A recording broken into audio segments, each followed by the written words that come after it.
Well, welcome to the 700 Club. Israeli Defense Forces have launched a powerful counterattack against Islamic Jihad. They took the action to prevent a major terrorist attack. This latest round of fighting is taking place just days before the United States Secretary of State visits the Middle East. Chris Mitchell brings us the story from Jerusalem. Overnight, the IDF targeted an underground rocket manufacturing site after an Islamic group fired several missiles into southern Israel. The terror group fired the rockets to avenge the deaths of suspected Islamic Jihad members killed in a daytime raid by the IDF on a refugee camp in the city of Jenin. A military spokesman said the raid stopped an imminent terror attack, described as a ticking time bomb. 9 Palestinians died in the raid, most of them suspected terrorists, along with a 60-year-old woman. The IDF said it was investigating the woman's death. The Palestinian Authority declared 3 days of mourning, said it would cut off security cooperation with Israel in Palestinian cities and villages, and plans to go to the UN.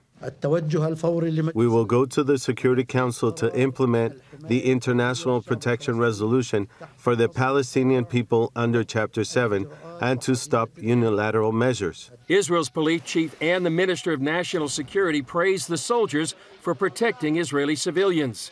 Israeli Defense Minister Yoav Gallant said the state of Israel will continue to operate in any place and at any time against anyone who aims to harm the citizens of Israel.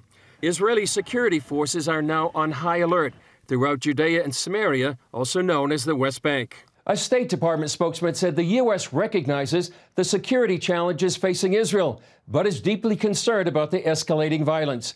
The clashes come just days before U.S. Secretary of State Antony Blinken is due to arrive for talks with Israeli and Palestinian leaders. Chris Mitchell, CBN News, Jerusalem. Well, just imagine there was a rocket factory across the border in Mexico, and some kind of drug gang there was plotting to launch rockets into San Antonio, Texas. What should our response be? Well, our response should be to absolutely wipe it out. Yeah, I don't care. You got to stop this. But that's the situation Israel is facing. And now this is going to get escalated to the UN. The UN should absolutely support Israel's right to exist. The UN created the modern state of Israel, and it's been recognized internationally. It's high time the UN stood by their resolutions and said, yes, Israel has a right to defend itself. Well, in other news, let's pray for the peace of Memphis. Police body cam video is set to be released today in the murder case of a black motorist. 5 black police officers now face multiple charges ranging from kidnapping to second-degree murder. John Jessup has that story from our CBN News Bureau in Washington. John? That's right, Gordon. In the wake of those charges, Memphis and other cities are preparing for possible violence. CBN's Gary Lane brings us this look at the case that's gained national attention. The public awaits the release today of police body cam footage that shows the pepper spraying and brutal assault by Memphis police against Tyree Nichols. Nichols died after that traffic stop. Memphis police are bracing for possible public outrage once the body cam footage is released. After-school events in the city are canceled today. Nichols' mother, Rovon Wells Nichols, says she understands the footage is awful, but she doesn't want violence. But from what I hear, it's going to be horrific. But I want each and every one of you to protest in peace. The 5 officers involved in the attack on Nichols are charged with second-degree murder, assault, and aggravated kidnapping. Steve Mulroy, Shelby County District Attorney General, says although each of the police officers played different roles in the killing, they are all responsible. Under the laws of Tennessee, second-degree murder is a knowing killing. Memphis prosecutors say the body cam footage shows officers first used pepper spray on Nichols during the traffic stop. That's when the 29-year-old got away from the police. Nichols' family says Tyree ran away because he was only trying to get home. Police caught up with Nichols, and that's when they brutally assaulted him. An ambulance was called to the scene after Nichols complained of shortness of breath. He ended up in the hospital with life-threatening injuries and died 3 days later. The actions of these officers were awful, and no one, including law enforcement, is above the law. The charges against the 5 police officers came after an investigation determined they violated a number of department policies, including excessive use of force, duty to intervene, and duty to render aid. This is not just a professional failing. This is a failing of basic humanity toward another individual. This incident was heinous, reckless, and inhumane. Speaking through one of their attorneys, the 5 black police officers say they are innocent of the charges against them. No one is guilty until a jury says they're guilty. Gary Lane, CBN News. Thank you, Gary. Well, in a widely watched case involving free speech, a state appeals court has ruled against Colorado baker Jack Phillips, who rejected a request to make a birthday cake celebrating a gender transition. The Colorado Court of Appeals ruled that the cake requested at Phillips' Masterpiece Cake Shop is not a form of speech. Phillips refuses to make certain baked goods because of his Christian beliefs. His attorneys have indicated that they plan to appeal the decision to the state Supreme Court. Well, if you have kids, you undoubtedly know they spend a lot of time online and use social media to share just about everything from videos to dance moves to the latest fashion trends. Experts, though, they warn that can be very risky behavior as these online platforms have become hubs for sexual predators. Charlene Aaron brings us that story. While social media makes it easy to find and share information, child safety advocates warn it also exposes kids to harmful content, which can make them vulnerable to sexual exploitation. What we see over and over again is the hypersexualization of both boys and girls. And that can likely lead to bad results. According to the Internet Watch Foundation, 2021 broke all records for online child sexual abuse, with 252,000 web addresses found, including images or videos of children being sexually abused, compared with 153,000 the previous year.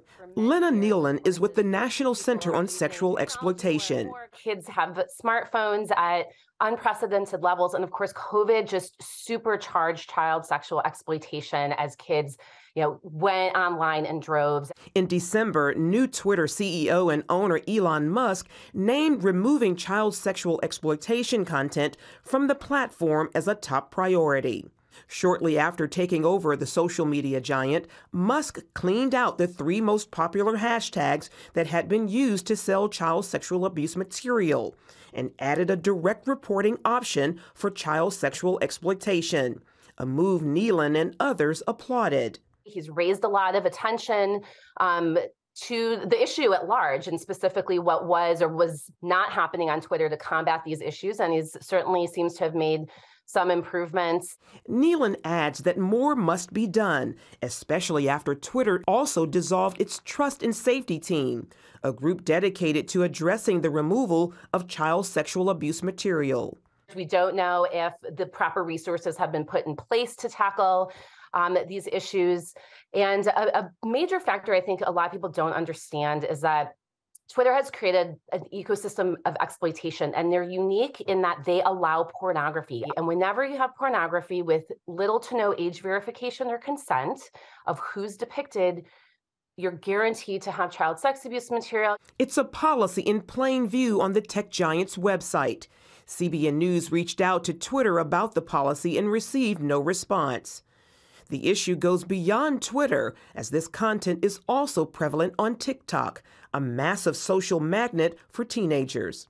You see young girls literally stripping and dancing, and in the comments, you see the pedophiles blatantly commenting, offering money, offering gifts. Meanwhile, Nealon stresses the importance of parents talking with their kids about online predatory dangers, as well as the need for legislation to protect them.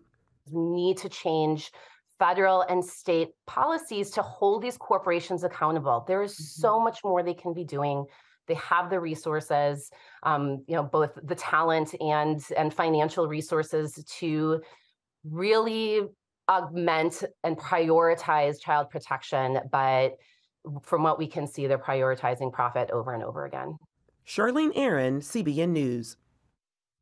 Such an important story. Thank you, Charlene. Gordon, back to you. It is an important story, and I'm old enough to remember when John Ashcroft was the Attorney General of the United States back in the Reagan administration. He found this child pornography that was starting to spread to be an absolute abhorrent thing, and he brought a test case. It went all the way to Supreme Court. I think what he wasn't expecting is the porn industry to pour money into the defense. And here's how the Supreme Court ultimately ruled. Because you couldn't prove that it was a child in the video, then you couldn't come after it under the child pornography laws.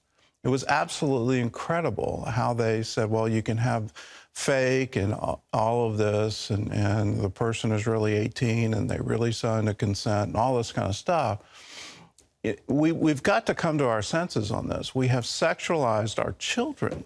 They don't have the ability to have a childhood like you and I had growing up.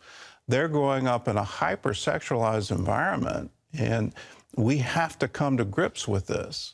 We now have a Supreme Court that might rule differently if given the same case. I kind of doubt the current Department of Justice could carry it through, but we've got to make some changes here because our culture is going down and going down very fast.